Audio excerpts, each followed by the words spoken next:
Hello everyone, welcome to निर्माण study. मैं S सुमन आपके अपने परिवार निर्माण स्टडी में स्वागत करता हूं। तो दोस्तों, आज हम लोग पॉलिटी का नेक्स्ट क्लास देखेंगे, जिसमें आज देखने वाले हैं प्रियम्बल यानी प्रस्तावना यानी उद्देशिका। उसी को प्रियम्बल भी कहते हैं, प्रस्तावना भी कहते हैं और उद्देशिका भी कहते हैं। वैसे अगर और इजी में समझना चाहते हैं तो उसे हम लोग इंट्रोडक्शन भी कह सकते हैं। क्या? इंट्रोडक्शन, क्योंकि इंट्रोडक्शन के थ्रू ही हम लोग को पता चलता है प्रियम्बल के पर्पस के बारे में, प्रियम्बल के यूजेज के बारे में, प्रियम्बल के आइडियाज के बारे में, और उसी से हमको उसके प्रिंसिपल यानी सिद्धांत के बारे में पता चलता है कि आखिर प्रियम्बल है क्या। क्लियर ना? तो आज हम लोग प्रियम्बल को बहुत अच्छे से पढ़ेंगे, बिल्कुल कंसेप्ट क्लियर करके। चाहे आप जो भी एग्जाम देते हो, चाहे यूपीएससी, पीसीएस या रेलवे, बैंक, एसएससी या अदर कोई भी एग्जाम, जो भी एग्जाम आप देते होंगे, उसमें आपको अगर प्रियम्बल से क्वेश्चन पूछे तो एक भी नहीं छूटेगा, गारंटी है। तो चलिए आज हम लोग बात करते हैं प्रियम्बल को बहुत अच्छे से। यहाँ पे जब प्रियम्बल की बात आती है तो सबसे पहले एक बात ध्यान में आता है, यार ये प्रियम्बल यानी प्रस्तावना किसके मन में आया। क्या ये बात आता है जो किसके मन में आया, ये किसका विचार है प्रियम्बल, है ना? तो याद रखिएगा, आप लोग नेक्स्ट पिछले क्लास में जब पढ़े थे हम लोग कॉन्स्टिट्यूशन असेंबली, तो वहां पढ़े थे ना जो जवाहरलाल नेहरू जी का किसका विचार था, जवाहरलाल नेहरू जी का विचार, जो कब ये 13 दिसंबर 1946 को, 13 दिसंबर 1946 को, ये क्या है ना 13 दिसंबर 1946 को जवाहरलाल नेहरू जी एक प्रस्ताव दिए थे, एक उद्देश्य दिए थे, जो इस टाइप का अपना संविधान होना चाहिए, जिसे लोगों ने विचार किया, कुछ दिन तक उस पर बात किया, डिस्कशन हुआ, उसके बाद जाके 22 जनवरी 1947 को यानी 22 जनवरी 1947 को मान लिया गया, यानी एडॉप्ट कर लिया गया। तो यहाँ पे क्या क्वेश्चन बना, जो प्रस्तावना यानी प्रियम्बल दिया किसने, तो जवाहरलाल नेहरू ने।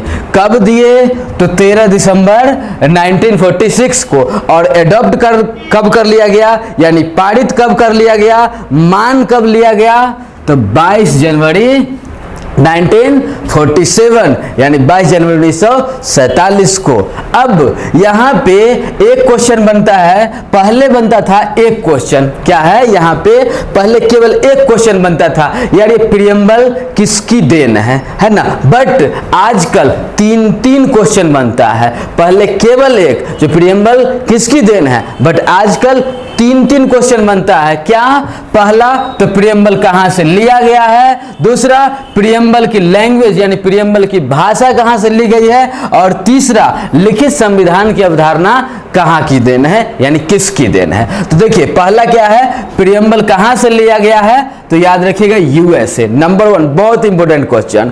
प्रियम्बल कहां से लिया गया है, तो यूएसए से। क्लियर ना? दूसरा क्या है, प्रियम्बल की भाषा कहां से ली गई है, यानी प्रियम्बल का लैंग्वेज कहां से लिया गया है, तो याद रखिएगा ऑस्ट्रेलिया। कहां से लिया गया है, ऑस्ट्रेलिया से। और नेक्स्ट क्वेश्चन, लिखित संविधान की अवधारणा, यह भी इंपॉर्टेंट है, कहां से ली गई है, तो फ्रांस से। तो सबसे ज्यादा इंपॉर्टेंट, ये तो भूलना ही नहीं है और याद इसे भी रखना है।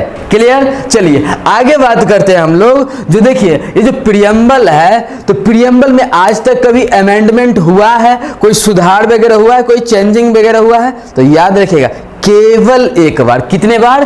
केवल एक बार प्रियम्बल में सुधार हुआ है, वो भी 42nd अमेंडमेंट एक्ट 1976 को। कब? 1976 को, मतलब 42वां संविधान संशोधन 1976 को। केवल एक बार प्रियम्बल में क्या हो गया है, मॉडिफाई हुआ है, सुधार हुआ है। वो भी सुधार, उसके साथ कोई छेड़छाड़ नहीं, बस उसमें और ज्यादा पावर दिया गया है, स्ट्रेंथ दिया गया है। मतलब उसमें 3 वर्ड ऐड किया गया। फर्स्ट वर्ड सोशलिस्ट यानी समाजवादी, सेकंड वर्ड सेकुलर यानी पंथ निरपेक्ष या धर्म निरपेक्ष, एंड सेकंड वर्ड इंटीग्रिटी मतलब अखंडता। तो क्या समझ में आया? जो आज तक केवल एक बार प्रीएम्बल में अमेंडमेंट हुआ है, सुधार हुआ है, चेंज हुआ है, चेंज नहीं हुआ है, सुधार हुआ है, उसमें और पावर दिया गया है, वो भी कब? 22nd अमेंडमेंट एक्ट 1976 को। उसमें क्या किया गया? 3 वर्ड ऐड किया गया, एक सोशलिस्ट, सेकुलर एंड इंटीग्रिटी। इतना बात समझ में आ गया? चलिए अब देखते हैं हम लोग अपना प्रीएम्बल। ये है अपना प्रीएम्बल, ये पूरा समझना जरूरी है। ये समझ में आ गया, सारा क्वेश्चन सॉल्व। क्लियर? तो देखिए प्रीएम्बल का सबसे पहला वर्ड क्या है? We the people of India. क्या है पहला word? We the people of India, हम भारत के लोग। क्या हुआ? हम भारत के लोग। ये वर्ड ना सोर्स है, ये वर्ड जो है सोर्स है, पावर है, स्रोत है ना? प्रीएम्बल का स्रोत है कौन सा? यही वर्ड है ना, हम भारत के लोग। मतलब ये हुआ कि संविधान यानी कॉन्स्टिट्यूशन को जो पावर मिला हुआ है, उसे कहां से शक्ति मिलता है, पावर कहां से मिलता है? तो भारत के लोगों के द्वारा। और भारत के लोगों के द्वारा ये संविधान कॉन्स्टिट्यूशन को शक्ति मिलता है, और उस शक्ति से संविधान सर्वोच्च शक्तिशाली होते हुए पूरे प्रशासनिक व्यवस्था को व्यवस्थित करता है। क्या समझ में आया? जो पूरे प्रशासनिक व्यवस्था को व्यवस्थित करता है। तो यहां पे 2 क्वेश्चन बनेगा, सर्वोच्च शक्तिशाली कौन? तो संविधान। और संविधान को शक्ति कहां से मिलती है? तो भारत के लोगों के द्वारा। तो बात समझ में आ गया, we the people of India का। अब बात करते हैं हम लोग संविधान के कॉन्स्टिट्यूशन के नेचर के बारे में, है ना, यानी स्वरूप के बारे में पता चलता है। किसके बारे में पता चलता है? स्वरूप के बारे में। और इसको 5 पार्ट में बांटा गया। कितने पार्ट में? 5 पार्ट में बांटा गया। एक सॉवरेन, एक socialist, next secular, next democratic and next Republic. तो क्या होगा? सॉवरेन मतलब संप्रभु। संप्रभु, संप्रभु वर्ड को पहले समझते हैं। संप्रभु मतलब क्या होता है? जो आप आंतरिक और बाह्य, क्या अपने देश के आंतरिक और बाह्य मामलों के बारे में इंडिपेंडेंटली अगर निर्णय ले सकते हैं, तो वो आप क्या है? सॉवरेन है, संप्रभु है। जैसे देखिए मोदी जी को इंडिया में नोट बदलना था, बदल दिए। बोले किसी से परमिशन लिए, अंदर या बाहर, किसी से नहीं।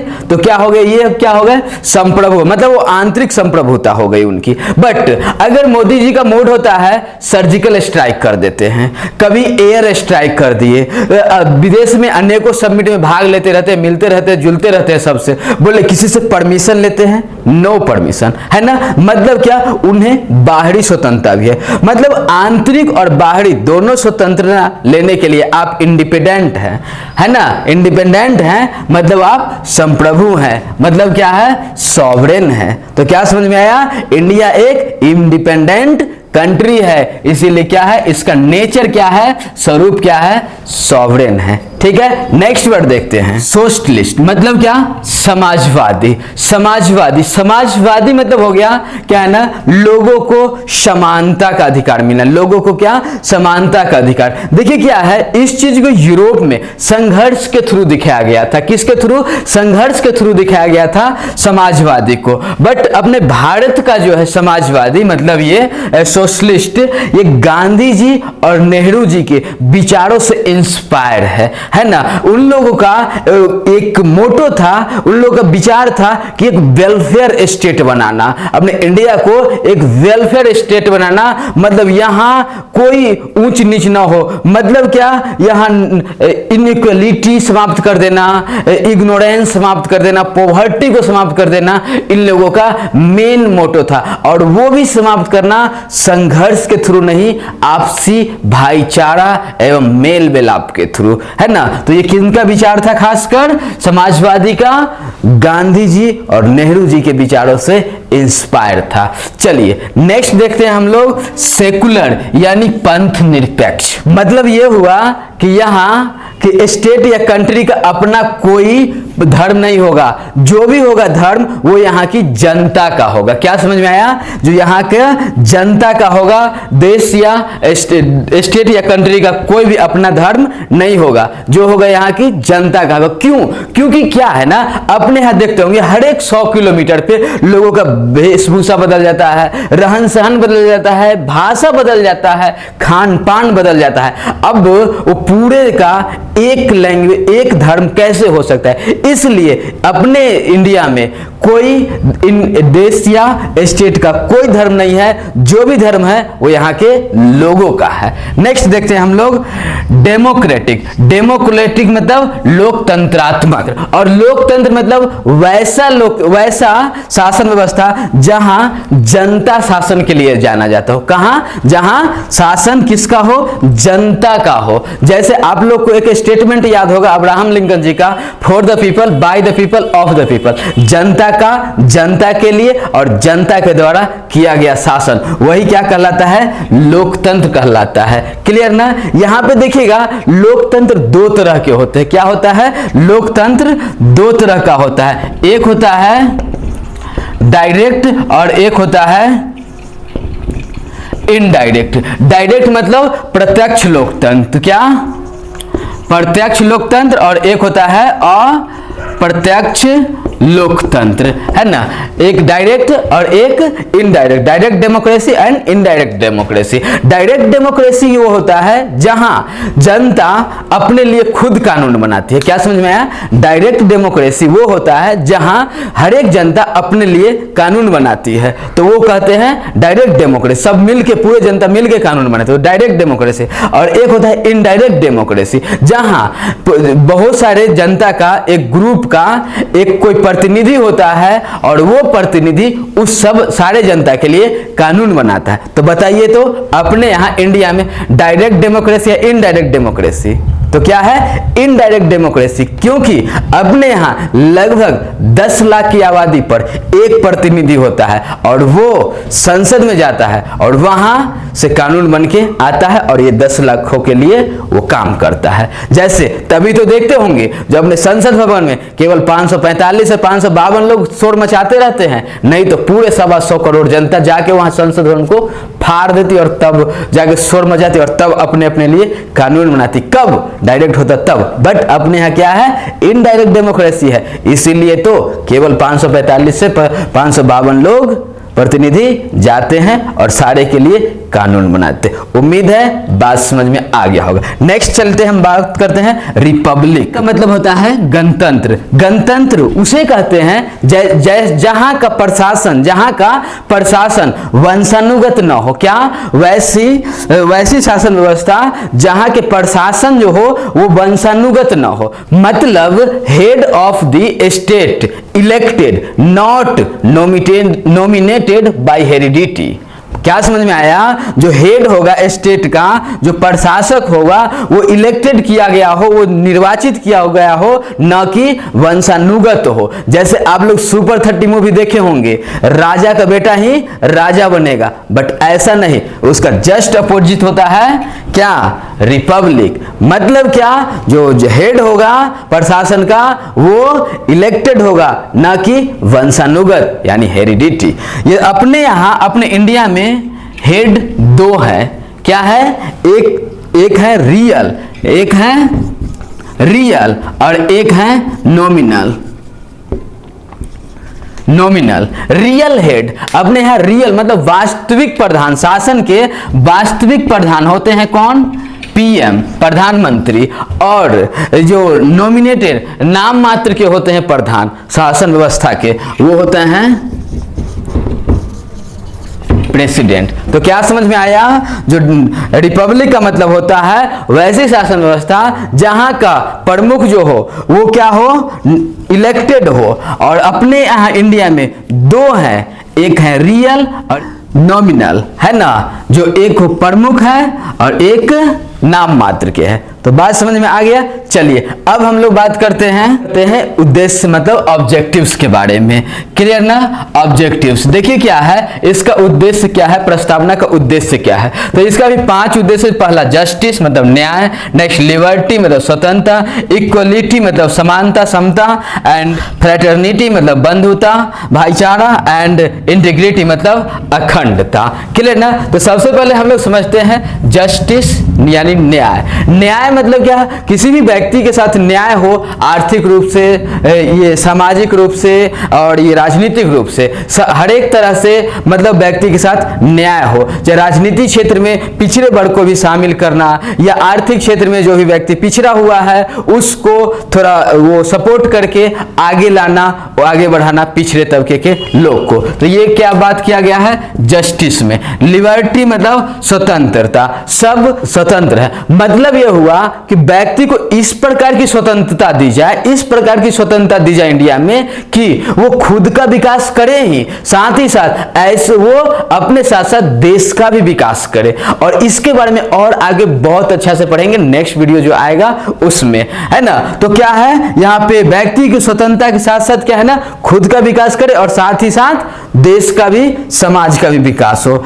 नेक्स्ट क्या है, इक्वलिटी मतलब समता या समानता। इंडिया के सभी लोग इक्वल हैं, समान है, एक जैसे हैं, है ना। इसमें चाहे आर्थिक रूप से हो, सामाजिक रूप से हो, या तो है, नहीं तो उनको क्या किया, इक्वल करने का प्रयास किया जाता है, चाहे राजनीतिक रूप से हो। तभी तो देखते होंगे कहीं कहीं क्या होता है ना, जहां पे ज्यादा SC ST वगैरह है वहां पे क्या है ना, उनको प्रमोशन देके उन्हें क्या है, राजनीतिक रूप से सशक्त कराया जाता है, आगे बढ़ाया जाता है।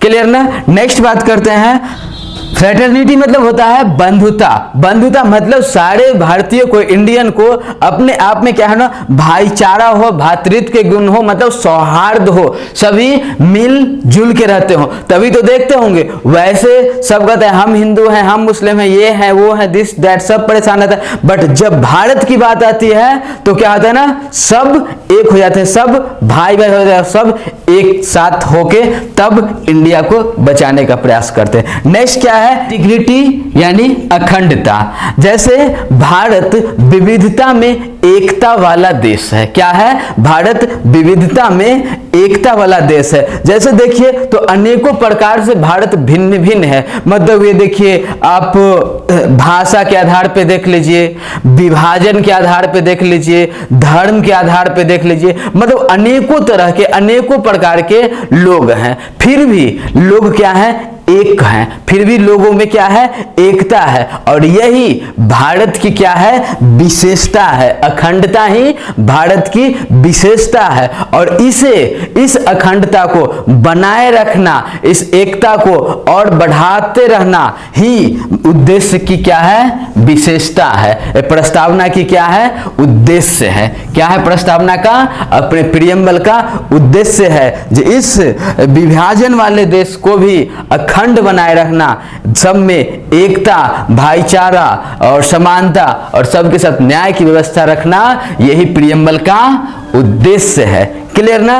नेक्स्ट एक बात याद रखिएगा प्रियम्बल के बारे में। प्रियम्बल को यानी प्रस्तावना को संविधान की कुंजी कहा जाता है। क्या कहा जाता है, कुंजी यानी की, है ना। तो प्रस्तावना को संविधान की कुंजी कहा जाता है। ये भी क्वेश्चन अक्सर पूछ लिया जाता है। और एक क्वेश्चन और, प्रस्तावना को ही आत्मा भी कहा जाता है ना। तो संविधान की आत्मा और कुंजी दोनों किसे कहा जाता है, प्रस्तावना को कहा जाता है। क्लियर? चलिए नेक्स्ट कॉन्सेप्ट देखिएगा।